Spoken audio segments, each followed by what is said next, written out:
I am under an awning.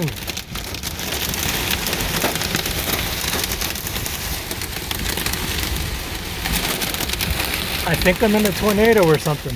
Or there's something awful here. It was definitely a hailstorm.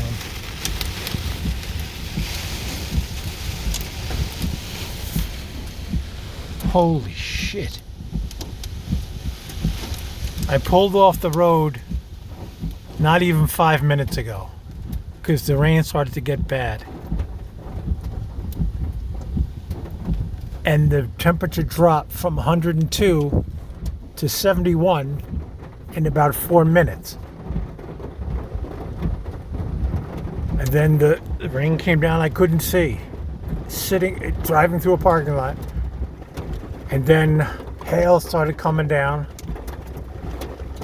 And so I was parked in the back of this gas station.